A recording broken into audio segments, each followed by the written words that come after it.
Abah ini lawyer alias pengacara, tapi bidangnya itu sangat khusus untuk di Indonesia, adalah kemaritiman dan corporate law.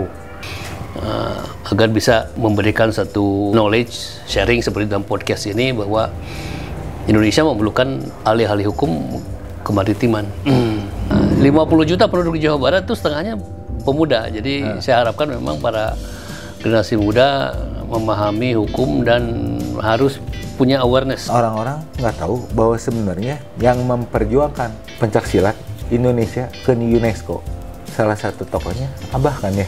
Di 2019 itu adalah gongnya kita diterima atau tidak oleh UNESCO.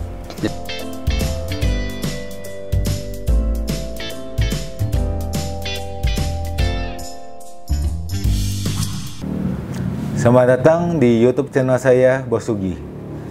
Hari ini saya mengundang tokoh masyarakat Jawa Barat, budayawan juga, pakar hukum Indonesia. Di budaya kan ada pencaksilat. Pencaksilat itu saya belajar dulu, guru saya itu orang Kanada. Guru saya punya guru itu orang Kanada.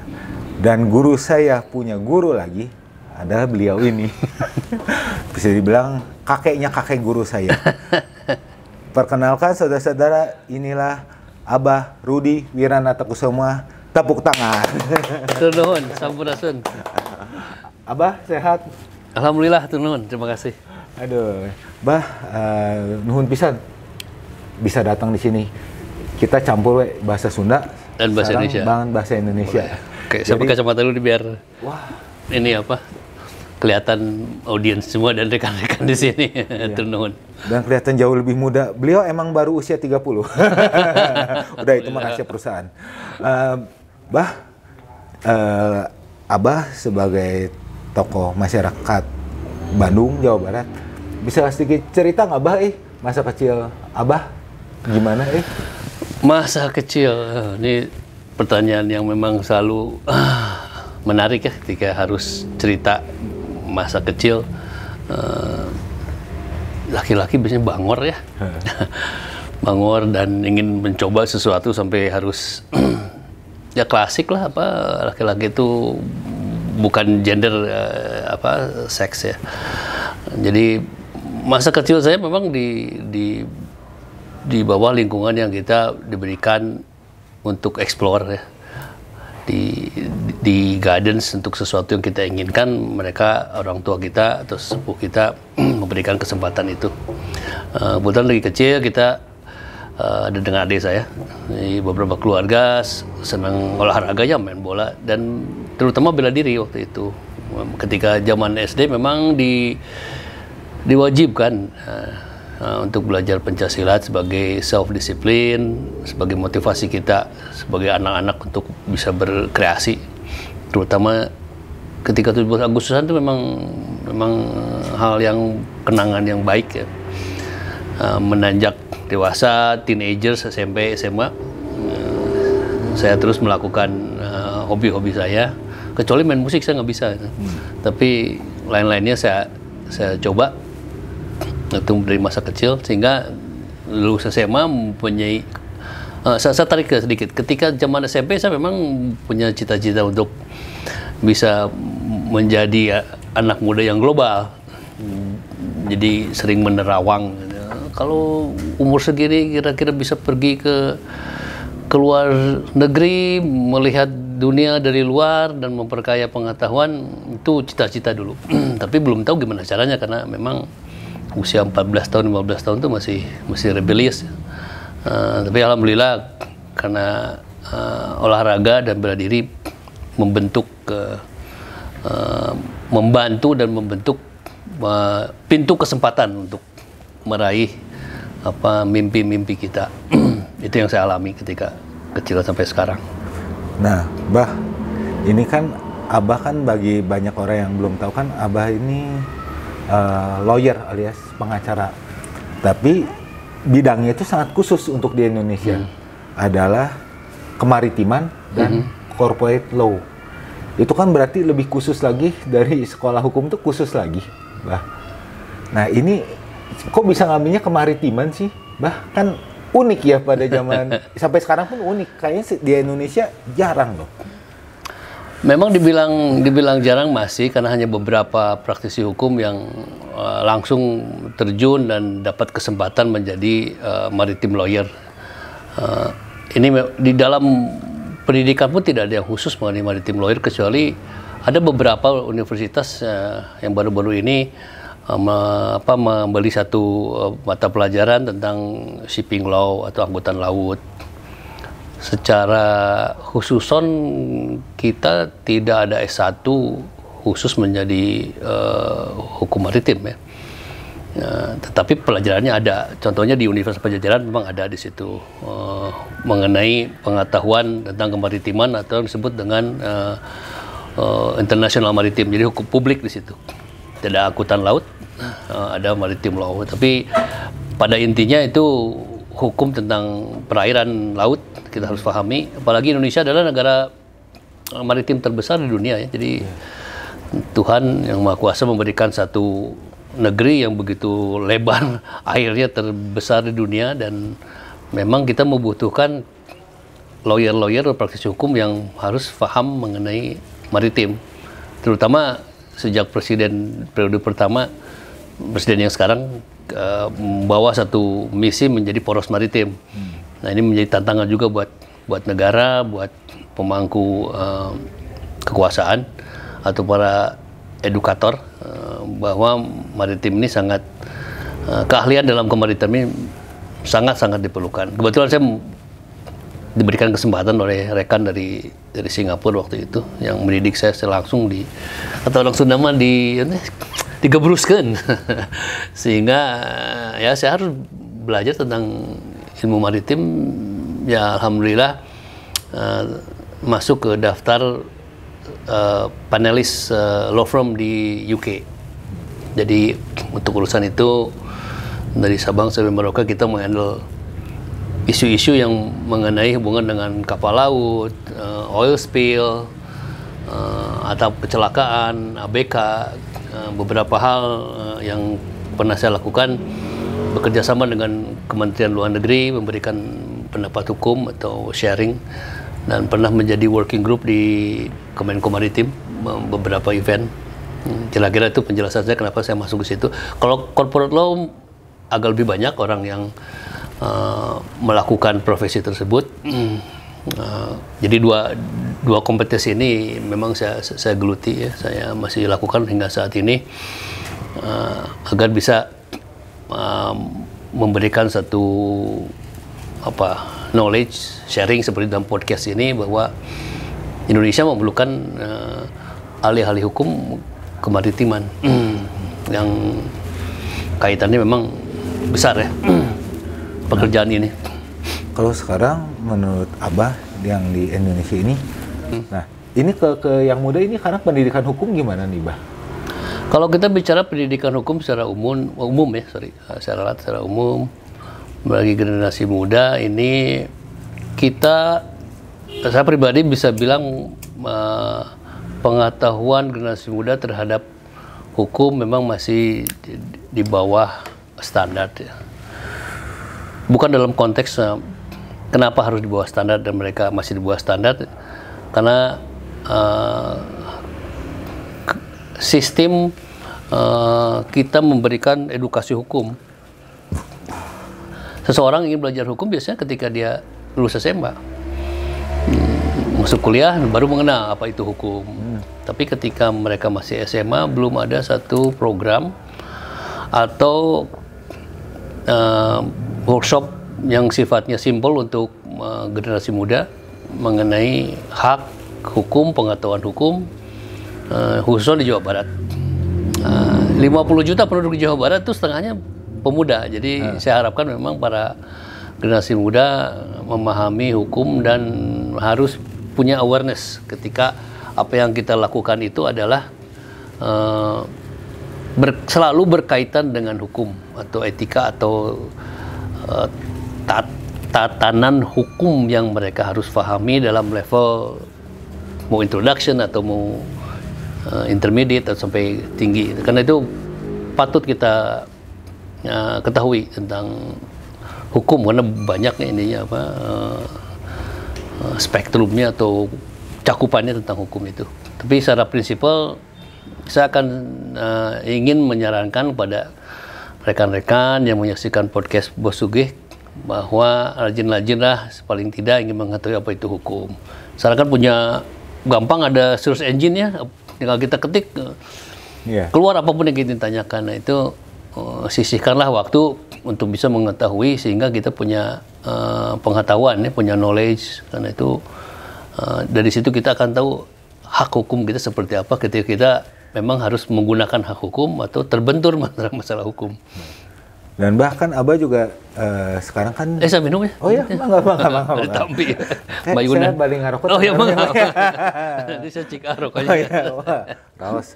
Enak raos ya, sudah. Bah, ya kan juga Abah kan tadi ngomongin soal hukum, Abah juga kan lagi mempersiapkan ada podcast mengenai bantuan hukum kan yang nanti Abah itu ya, Bah, apa namanya teh? Jadi podcastnya namanya podcast Pisan, ngopi santai. Memang itu khusus mengenai topiknya mengenai hukum. Diharapkan sebagai informasi, sebagai transfer of knowledge, jadi pengetahuan yang kita harus pahami. Karena banyak yang kita bisa kupas di situ, hak dan kewajiban, tentang Bandung itu sendiri sebagai kota kreatif yang sudah diberikan award oleh UNESCO, itu konteksnya selalu berkaitan dengan hukum. Kira-kira itu yang saya akan sedang dilakukan pada sini. Ini baru beberapa episode yang kita buat. Ini jadi, maaf ya Abah, biasanya Abah host, ini mudah ke masa ditodong. Tapi bagus juga gantian nih, saya jadi narsum sekarang. Karena saya nanya. Nah Bah, Bade Tumaros kan kalau hukum kan global, berarti hukum-hukum yang lain pasti Abah menguasainya. Saya tuh mau nanya, Bandung ini kan kota kreatif. Kreativitas itu selalu berhubungan dengan haki. Ini kan banyak kasus-kasus seperti ya ada yang film di Indonesia itu kan yang intelektualnya tuh diganggu. Nah itu gimana tuh Bah yang untuk Indonesia ini kan berarti kalau haki kan Indonesia. Betul. Seniman, budayawan itu kan ada karya. Nah itu gimana Bah sekarang kasusnya ini gimana di Indonesia nih? Ya memang tadi saya sampaikan awareness atau pengetahuan atau keingintahuan mengenai haki itu harus difahami sejak dini. Kita bicara khususnya mengenai kota kreatif ya. Jangan sampai kejadian beberapa, saya tidak usah menyebutkan korbannya. Dia tapi banyak. Banyak ya di Bandung itu memberikan hak cipta atau hasil kreasi seni dan imajinasinya karena tidak paham, ya berarti kehilangan hak ekonomi di situ. Diambillah sama negara lain atau diambillah sama orang-orang yang paham ya, yang memanfaatkan. Jadi pengetahuan itu memang harus dilakukan ketika kita berkreasi. Saya harapkan bahwa apapun yang kita lakukan sifatnya ada komersial, ada ekonomi, ada benefit yang sifatnya harus kita lindungi karena kita sebagai creator. Didahulukanlah pengetahuan hukum. Kalau kita tidak tahu, nanya dulu nih. Dan banyak universitas yang punya lembaga bantuan hukum atau lembaga kajian hukum atau punya kenalan misalnya ayahnya dosen di universitas mana, fakultas hukum. Itu yang saya ingin sarankan. Karena ini potensi yang sangat besar ya, mengenai kekayaan intelektual. Ada yang sifatnya tangible dan intangible, yang konkret dan tidak konkret. Dan ini harus difahami. Pertama itu pemahamannya dulu, karena memang kita ini rentan, negara Indonesia ini. Banyak yang dicuri orang, dari mulai resep makanan, dari mulai hak cipta atau logo orang diambil. Itu apa yang terjadi. Jadi yang saya dan menyimak pertanyaan Bos Sugih ini sangat disayangkan apabila rekan-rekan di Bandung atau saudara-saudara di Bandung tidak membuka dirinya untuk mengetahui apa itu yang disebut dengan intellectual property right, tersebut dengan kekayaan intelektual. Jadi jangan ragu untuk bertanya. Mungkin nanti apakah ini kan hanya hak cipta, hak intelektual, mungkin masalah akar, mungkin nanti bisa bertanya di podcastnya Abah juga kan ya nanti. Bisa insya Allah. Jadi ketika kita ada satu kolom komen ya Bah ya, jadi boleh bertanya kan? Boleh dengan senang hati, karena ilmu itu kan harus dibagi ya, supaya pemirsa generasi yang memang Bandung ini luar biasa untuk menciptakan sesuatu ya, dari aci aja bisa mendunia gitu kan. Makanan banyak yang pesan ke Amerika juga di bahan produk aci yang dulu dianggap aci itu di singkong, di sampel kan ya. Nah, sekarang udah aci mania. Aku cinta Indonesia gitu, aci mania. Bah, punten. Ini kan tadi kita ngobrol teh, mungkin pemirsa semua nggak tahu sebenarnya. Ada yang orang nggak tahu bahwa Abah tuh memperjuangkan akar rumput. Ini boleh nggak Mas saya dibuka sedikit, Bah? Enggak, silakan. Masalah budaya di kita kan ada yang masalah hukum adat, hukum budaya, dan hukum akar, orang kecil. Ini kan Abah memperjuangkan waktu ada dua yang pernah yang kita bahas dua aja, bahkan banyak ya. Yang tentang PLN di Cisokan. Maaf, saya membaca. Sama yang mengenai Tol Cisumdawu. Itu gimana sih Bah kasusnya, Bah? Ini klasik di Indonesia, banyak proyek besar. Itu dua hal yang disampaikan oleh Bos Sugi itu, proyek strategis nasional, salah satunya Apel Cisokan, yang saya sudah meluangkan tenaga dan pikiran saya sejak 2013 hingga sekarang. Pro bono ya. 2013, kebetulan klien saya itu hanya 4 SD sekolahnya tuh. Nah, saya waktu itu menghandle sekitar 1.200 kakak. Nah, untuk memperjuangkan haknya. Memang itu sangat tempting teh bahasa Sundana teh, menggiurkan ketika orang mencoba atau saya liren ya artos gitu kan, karena itu proyek terbesar di ASEAN ya, untuk pump storage, jadi sistemnya kayak toran gitu. Kekuatannya 1.400 megawatt untuk backbone tulang punggungnya Jawa Bali. Nah, sampai sekarang belum selesai karena memang klasik di Indonesia kesandung urusan tanah, hak-hak rakyat yang diabaikan. Kita memang harus berjuang melawan big boys ya, dan itu idealisme saya terusik karena memang ini utang kita bersama ya, 1 billion US kalau nggak salah itu, kita 15 triliun ya, masih berlangsung sampai sekarang. Dan ini memang saya pernah menyurati ke World Bank sana atas kasus ini, sehingga menjadi sedikit kasus sensitif ya, sampai demo saya. Tapi itu hanya panggilan hati ya, mungkin untuk beberapa orang, termasuk teman saya di Jakarta. Kenapa sih ngurusin sesuatu yang gak ada duitnya, gak sampai capek gitu ya. Apalagi di kita tuh klasik, orang main intimidasi, quote unquote, suka mengancam secara orang-orang. Kemarin ketemu sama klien saya ini, dia suka bilang, Om kenapa maut padahal terus diteluh katanya. Saya bilang itu Gusti Allah yang nentuin. Tapi ini fakta yang saya ceritakan. Mungkin kalau saya tulis sedikit dalam perjalanan sekarang 2001 ya. Jadi Desember 2013 saya menghandle kasus ini. Dan ini proyek strategis nasional. Pada prinsipnya apa yang saya lakukan adalah untuk kepentingan negara. Negara itu kan punya rakyat, punya warga. Nah, ini kan tanahnya itu harus mereka ganti dengan baik. Memang ada oknum-oknum lah di situ ya. Kan sudah banyak di berita. Dan berita tidak hanya nasional, karena memang waktu itu saya menyurati World Bank di Washington mengenai kasus ini untuk menjadi atensi.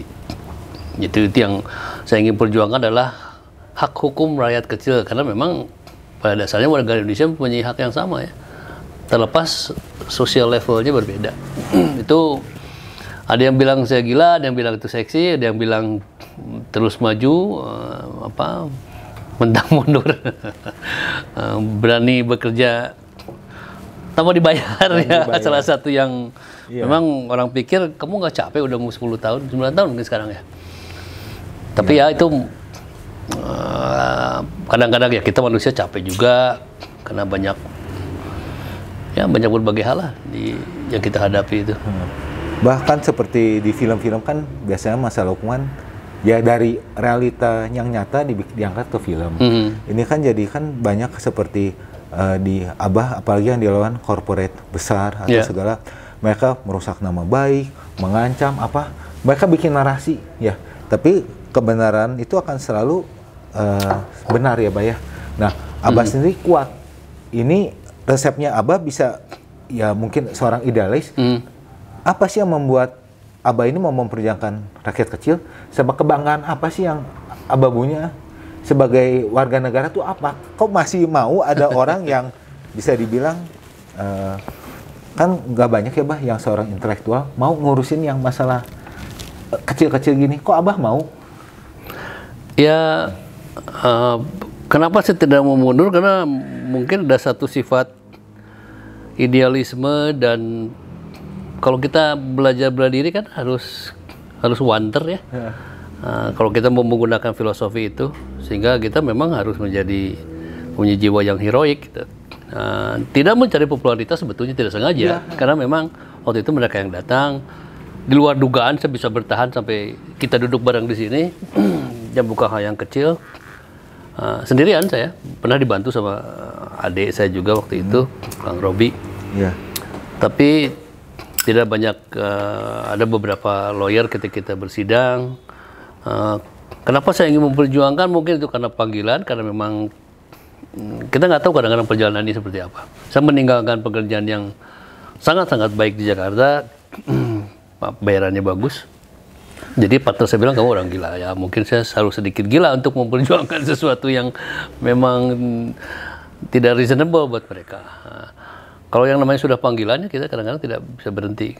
Nanya juga sebagai manusia, kenapa sih harus why me gitu, harus.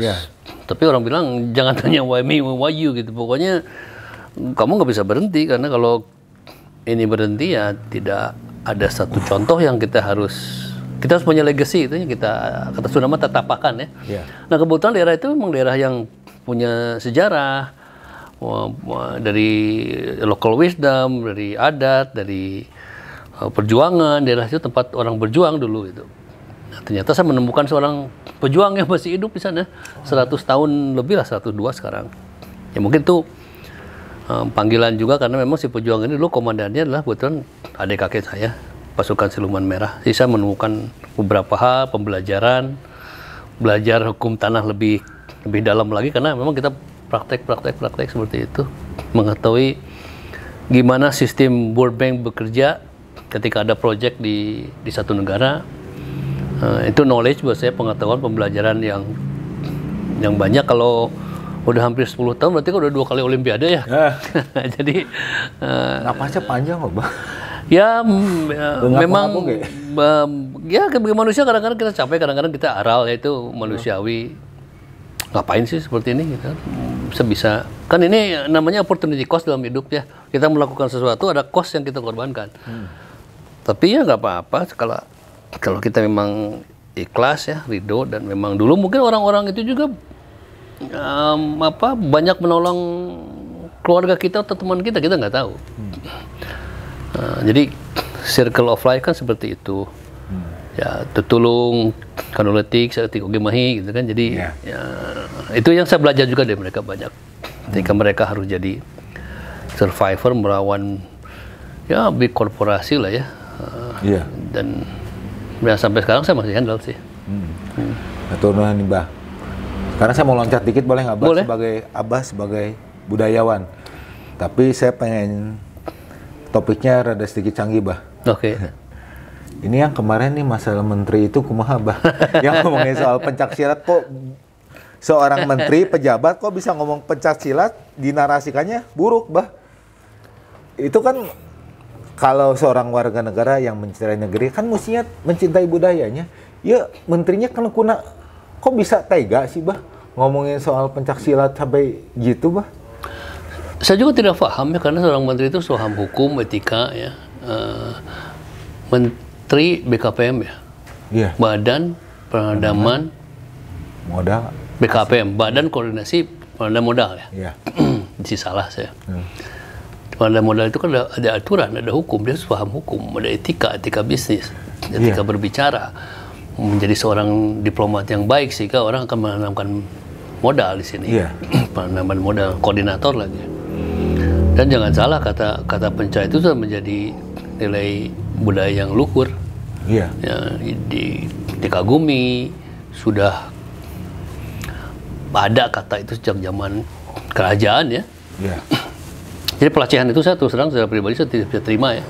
Dan banyak rekan-rekan tokoh-tokoh yang lain yang protes, dan sampai saat ini saya lugas saja, menteri masih balem gitu. Saya nggak tahu apakah udah 2 minggu ya, Bang ya? Oh ya, sejak ini riak-riaknya masih ada. Apakah itu akan disintrek oleh alam ya?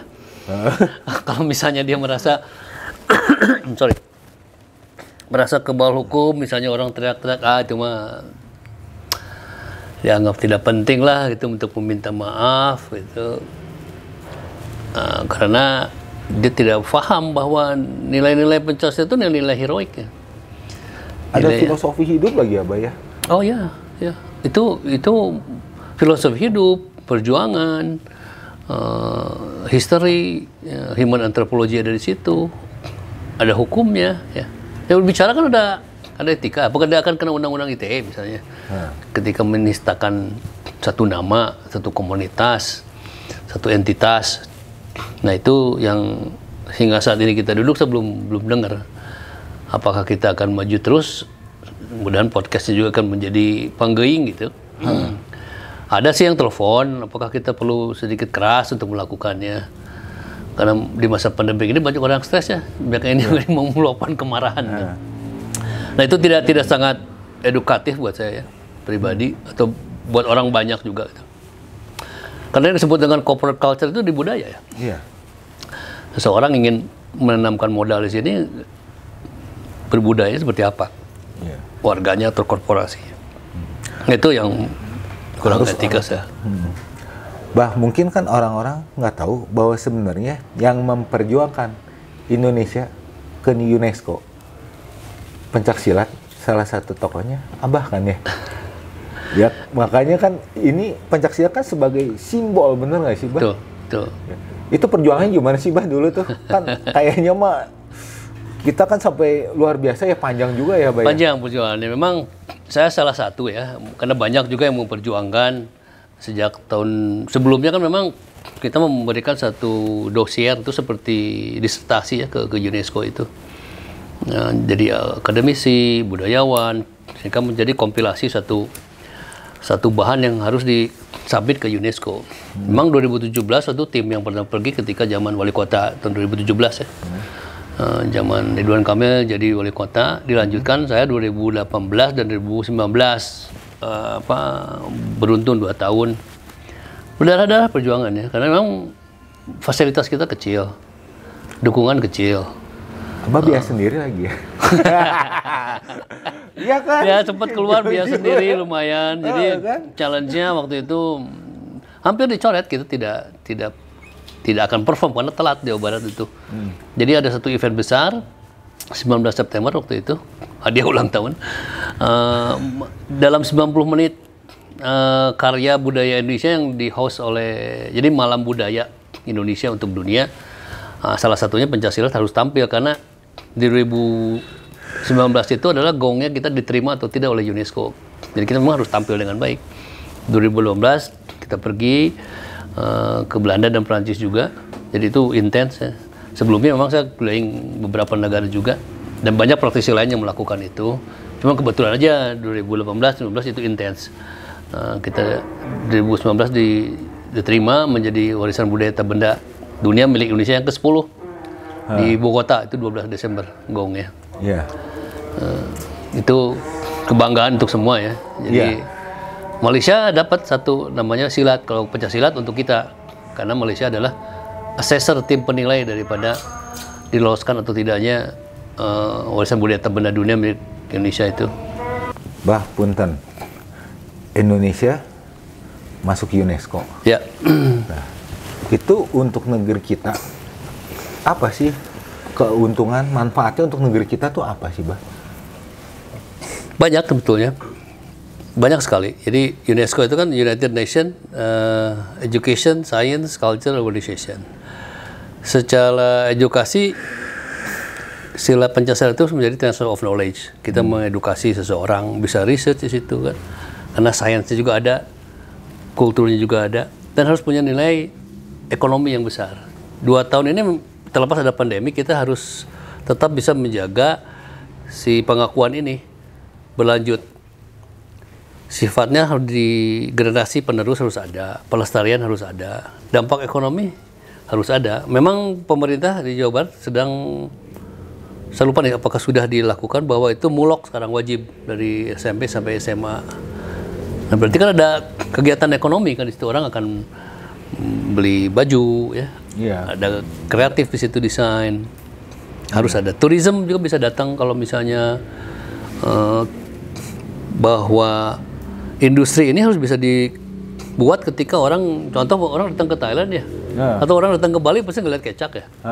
Kalau misalnya di sini bisa punya satu sentra, bahwa pencaksilat ini adalah center of knowledge ya. Dan kita buat satu kawasan yang memang pernah dibahas oleh gubernur, bikin kampung silat. Tapi nampaknya akan tersendat karena situasi ekonomi dan pandemik. Bukan berarti harus berhenti sih, dan itu harus tetap jalan. Tetap jalan, karena kalau enggak negara-negara lain akan menggunakan kata pencaksilat ini menjadi kendaraan mereka. Contoh Amerika udah masuk kan pencaksilat ke sana. Tapi yang jelas mah kayaknya bah yang pengen pisan pencaksilat jadi punya mereka mah Malaysia kan. Mister Plagiat, peduli udah Malaysia nya. Ya kan kayaknya Malaysia tuh pengen bisa nih Abah, padahal kan semua sumbernya kan dari kita ya Bah ya. Ya kalau nilai sejarah ya, sejarah Nusantara memang kita paling awal. Iya. Dari zaman kerajaan, zaman dulu pencaksilat atau bela diri kita ya sejak zaman kerajaan, bukan hanya baru kemarin-kemarin. Makanya disebut warisan budaya terbenda dunia milik Indonesia. The tradition ya, terutama silatnya dikasihin ke Malaysia. Iya, kan bahkan kalau yang saya dengar dari sejarah ya Bah, mohon maaf yang kalau saya salah, di Malaysia sih ada banyak kerajaan. Kalau nggak salah negara 9 itu budaya Minang. Minang sendiri kan di Indonesia kan? Iya kan? Makanya Malaysia pengen banget ya Bah ya, karena mungkin ya kalau otak pedagang kayak saya, wah benefitnya mungkin yang kita pernah cerita BJJ bisa membawa tourism apa, mungkin Malaysia juga pengen gitu. Padahal kalau dari sejarah kan kita pada awal ya Bah ya. Ya, itu harus kita maknai dan akui. Terlepas Malaysia punya strategi sendiri untuk berbisnis, atau Amerika sendiri. Tahu karambit kan? Iya. Nah sekarang orang Indonesia kalau pengen beli karambit yang paling bagus itu ke Amerika, kan lucu. Karena memang pabrikasinya bagus, mereka jual dengan harga $300 aja pada beli, purchasing power-nya ada. Kembali lagi, IPR-nya kita bisa dapat nggak benefit daripada ekonominya? Kata Amerika, mangga we klaim saya, see you in court di New York misalnya, menjadi senjata kebanggaan Green Beret. Karambit itu, kata karambit itu dari kita. Itu salah satu yang IPR kita, ada hubungan dengan hukum kan, hak ekonomi. UNESCO juga tadi bisa kita buat sebagai kesempatan ya, atau entitlement ini harus dioptimalisasikan. Bahkan Bah kalau ngomongin pencaksilat di kita sendiri kan malah, mohon maaf ya, apa yang Korea teh Jumongdo ya kalau nggak salah. Yang Mungdo itu kan malah tentara kita mau belajarnya. Kalau kata saya mah kenapa nggak balik belajar di seni yang kita asli Bah. Bahkan kan Abah sendiri kan malah diminta kan ngajar di luar kan. Iya kan? Ya keprihatinan saya kenapa di kita itu Bah, apa sih sebabnya pencaksilat asli negeri kita yang bahkan di luar mah disebutnya jadi taktika segala. Kok orang kita sendiri kurang menghargai sih Bah? Apa sih gapnya tuh apa? Ini pertanyaan yang bagus dan memang sensitif juga. Ketika saya protes, tapi nggak apa, ini di-expose saja. Ketika yang muda itu diwajibkan di TNI Angkatan Darat, itu orang banyak pertanyaan juga. Ketika tentara kita ke PBB, apa ditanya bela dirimu adalah yang muda atau Pancasila? Kan identitas ya. Iya. Jadi waktu itu saya bekerjasama dengan Pangdam 3 Siliwangi, Mayor Jenderal Besar Harto, itu sahabat kami yang luar biasa. Jadi kita ngebalance waktu itu di 8 bulan latihan, melatih prajurit. Setelah itu dilanjutkan ketika beliau naik pangkat menjadi Pangkostrat, kita lakukan juga melatih Kostrad ya, pasukan khusus 250 orang dari seluruh perwakilan Indonesia untuk melihatkan bahwa Pencaksilat harus eksis dengan program OMSP, Operasi Militer Selain Perang. Jadi kebanggaan itu harus kita buat.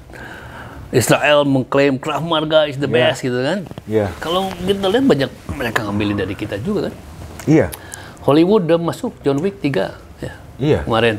Nah, itu kebanggaan yang harus kita angkat sebagai tantangan juga. Jangan sampai memang kita nih apa ya, disebut besar, Pencaksilat memang besar, disebut kalah cultural imperialism-nya, ya kita harus berjuang, tidak mendiskreditkan rekan-rekan yang belajar bela diri yang lain ya. Tapi yang namanya cultural imperialism itu memang dipakai. Contoh tadi kan Korea, kita pakai handphone banyak di Korea ya, mobil lah, K-pop lah segala macam, masuk juga bela dirinya mereka gitu. Kalau boleh mah entonglah bela diri rumah. Bukan tidak boleh ya. Hanya satu di Indonesia itu Pencaksilat, walaupun alirannya ratusan. Kalau di Jepang banyak. Giliran misalnya judo nggak ada aja, ada yang lain kan. Ada jujutsu lah, ada banyak lah gitu kan yang lainnya. Kalau Indonesia nggak ada aja satu, nggak punya, kita nggak punya identitas. Itu yang disebut cultural imperialism. Makanya kita ingin membalikkan ke sana. Program saya dan kawan-kawan, ketika kita mengajar orang Eropa, orang asing Pencaksilat, itu agent of change kita di sana. Mereka kan belajar kultur kita. Kayak di Belanda itu Pencaksilat menebinya luar biasa. Apalagi mereka punya darah setetik aja Indonesia. Wah, dia ada kebanggaan. Bangga deh banyak. Itu apa, kenapa saya lihat bahwa nilai-nilai Pancasila ini sangat penting. Jiwa heroiknya penting juga. Negara bisa membangun karena punya jiwa heroik. Vietnam dibom 25 tahun sama Amerika. Kalau dia tidak punya jiwa heroik, jiwa bela diri Vietnamnya, dia akan bangun dirinya dengan apa kan?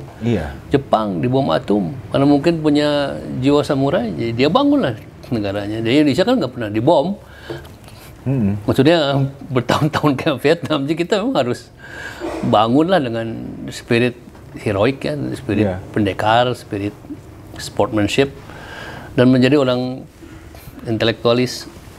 Ada beberapa permintaan kecuali ini ada permintaan Indonesia diharapkan punya pengajar di sport science, olahraga kan Pencaksilat menjadi olahraga prestasi, ada tradisi, ada prestasi. Nah ini kalau kita bisa menjadi eksporter, mengajar keluar ke Belanda khususan untuk menjadi dosen di sana. Belum banyak pengajar dari ribuan praktisi Pencaksilat, masih bisa dihitung beberapa puluh atau beberapa orang sih yang bisa memberi kesempatan. Dan kesempatannya ada sebetulnya. Generasi muda, kan Asian Games udah masuk sekarang. Nah jadi si prestasi, tradisi ya tetap ada kan. Hatunun bah.